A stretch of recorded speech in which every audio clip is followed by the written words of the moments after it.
جمعہ سے اگلی جمعہ تک جس گھر میں یہ ایک تسبیح پڑھی جاتی ہے وہ گھر جلد ہی کروڑپتی بن جائے گا انشاءاللہ تعالی۔ بسم اللہ الرحمن الرحیم۔ السلام علیکم ورحمۃ اللہ وبرکاتہ۔ محترم ناظرین کرام، آج جس کا تسبیح کا عمل ہم آپ کو بتانے لگے یہ بہت ہی مجرب اور مستند عمل ہے۔ یہ عمل کرنے کے بعد اس گھر پر ایک جمعہ سے اگلی جمعہ کے دن تک اللہ پاک کی رحمتیں اور برکتیں برستی رہتی ہیں۔ انشاءاللہ جس کسی نے بھی اس تسبیح کو جمعۃ المبارک کے دن پڑھ لیا، اللہ تعالیٰ اس کے گھر کی تمام تنگ دستیاں، پریشانیاں، دکھ تکلیف اور بیماریاں اپنے فضل و کرم سے دور فرما دیتا ہے۔ پھر اللہ تبارک و تعالیٰ اس گھر کے لیے رزق 77 کے تمام دروازے کھول دیتا ہے، اور اس گھر کے اندر رزق اور برکت و رحمتوں کی پروانی ہوتی ہے۔ اس کے علاوہ جس بندے کو کہیں سے آرام نہ آتا ہو، یعنی کہ وہ بیمار ہو اور کہیں سے اس کو افاقہ نہ ہوتا ہو، یا سکون و آرام نہ آتا ہو اور نہ ہی دوائیاں اثر کرتی ہو، یعنی وہ انسان بہت سے ڈاکٹروں کے پاس چکر لگا کر تک چکا ہو، تو اس کو چاہیے میں یہ بھی آتا ہے کہ جو شخص سورہ کاف کی پہلی 3 آیاتیں پڑھتا رہے گا وہ بھی دجال کے فتنے سے محفوظ رہے گا۔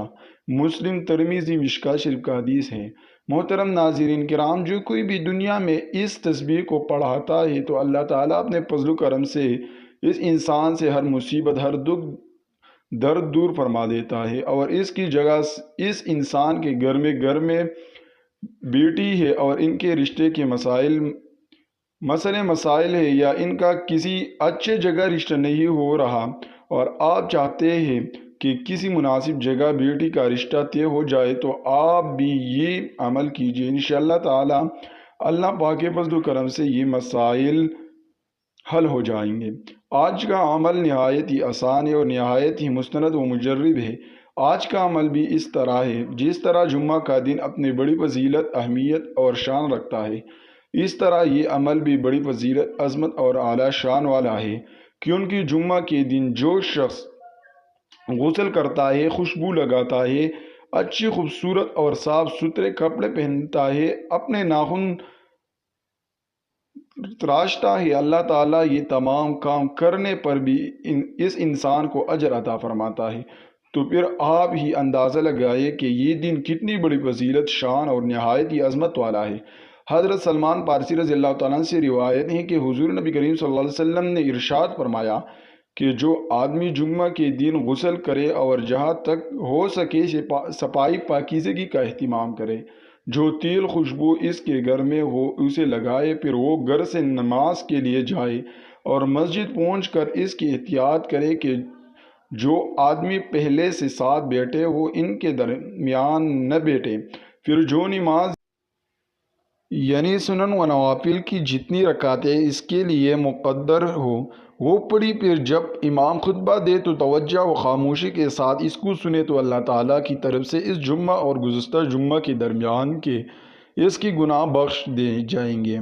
بخاری شریف کا حدیث ہے۔ محترم ناظرین کرام، آج کا یہ عمل کرنے والے کی زندگی سے پریشانیاں اور تمام دکھ انشاءاللہ تعالی ختم ہو جائے گی، اور اللہ پاک کے فضل و کرم سے رزق کی تنگی اس بندے کی زندگی سے ہمیشہ ہمیشہ کے لیے ختم ہو جائے گی۔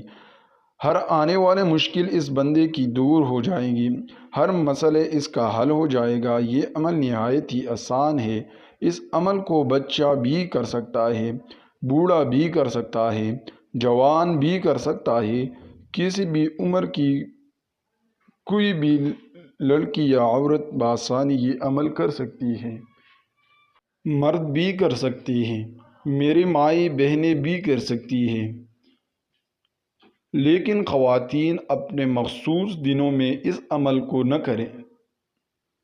پھر جو بھی جمعہ ٹھیک آئے اس عمل کو شروع کر لیں۔ انشاءاللہ تعالی آپ دیکھنا کہ اس عمل کو کرنے والی عورت پر یا عمل کرنے والے مرد پر اور اس کے تمام گھر والوں پر اللہ تبارک و تعالی اپنی کتنی فضیلتیں، رحمتیں اور برکتیں نازل فرماتا ہے۔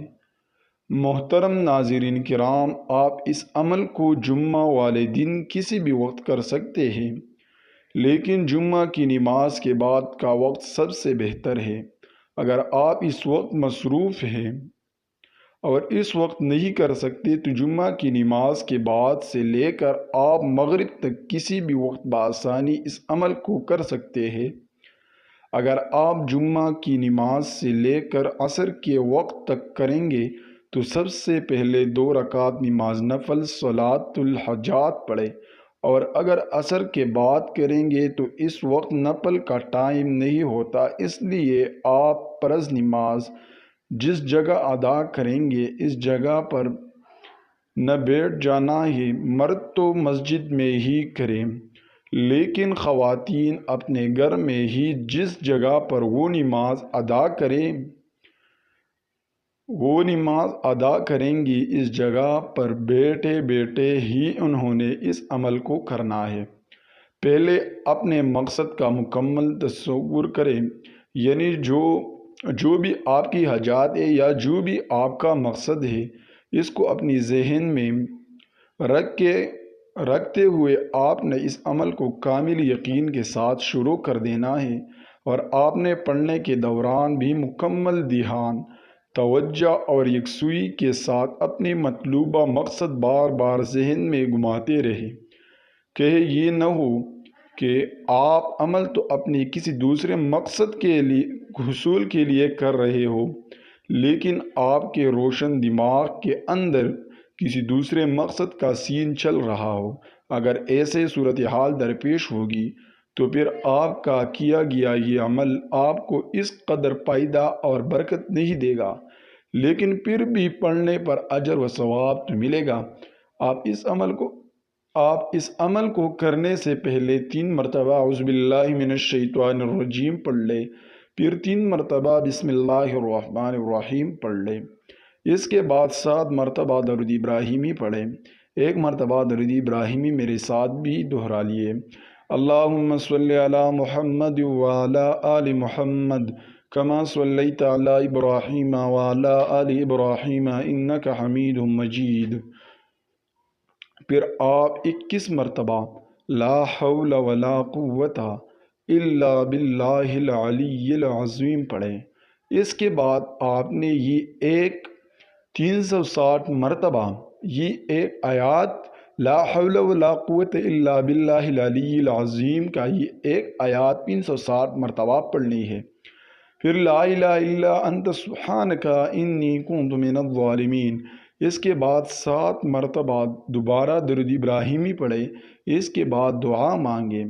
آخر میں کچھ احادیث بھی اس کی فضیلت کے بارے میں پیش کریں گے۔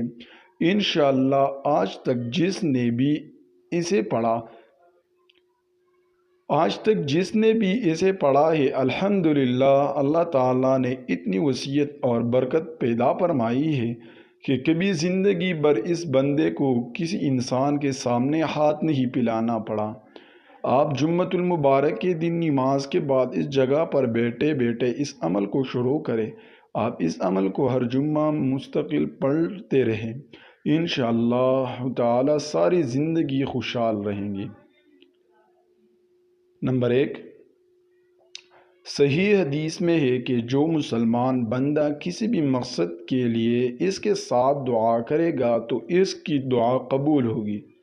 نمبر 2، یہ مبارک دعا قرآن مجید میں مذکور ہے، لہٰذا اس کے پڑھنے سے قرآن کی تلاوت کا ثواب بھی ملے گا۔ نمبر 3، یہ دعا اللہ تعالیٰ کے ایک جلیل القدر نبی حضرت یونس علیہ السلام نے کی ہے اور اللہ تعالیٰ نے قبول فرمائی ہے، لہٰذا ان کے لیے خاص تھی اور تمام مسلمانوں کے لیے عام ہے۔ پھر جو بھی شرک سے تو یہ اور اپنے گناہوں کے اقرار و پشیمانی کے ساتھ ان کلمات کے ذریعے اپنے لیے دعا مانگے گا، اللہ تعالیٰ کی طرف سے اس کے لیے قبولیت کا وعدہ ہو چکا ہے، لیکن شرک سے توبہ شرط ہے۔ نمبر 4، صحیح حدیث میں ہے کہ اس دعا میں اللہ تعالیٰ کا اسم عظیم اعظم اس دعا میں اللہ تعالیٰ کا اسم اعظم بھی ہے۔ نمبر 5، بیماری میں 40 مرتبہ یہ دعا پڑھنے والا شخص اگر اس بیماری میں فوت ہو جائے تو اس کو شہید کا اجر ملے گا، اور اگر وہ صحت یاب ہو جائے تو اس کے تمام گناہوں کو بخشش دیا جائے گا۔ رسول اللہ صلی اللہ علیہ وآلہ وسلم نے ارشاد فرمایا کہ ذوالنون یعنی یونس علیہ السلام کی وہ دعا جو انہوں نے مچھلی کی پیٹ کے اندر مانگی تھی، یعنی لا الہ الا انت سبحانک انی کنت من الظالمین، جو مسلمان اپنی کسی بھی مقصد کے لیے ان کلمات کے ساتھ دعا کرے گا، اللہ تعالیٰ اس دعا کو قبول فرمائے۔ آخر میں دعا ہے کہ اللہ تعالیٰ ہمارے اس وظیفے میں کی گئی کسی بھی قسم کی کوئی بھی کمی کوتاہی کو اپنے پیارے حبیب عالم کے صدقے معاف فرمائے، اور ہمیں قول اور فعل کا پکا اور سچا مسلمان بنا، اور ہمیں عذاب قبر اور عذاب حشر کی سختیوں سے محفوظ فرمائے۔ آمین ثم آمین۔ اللہ تعالی ہم سب کی حامی و ناصر ہو۔ السلام علیکم ورحمۃ اللہ وبرکاتہ۔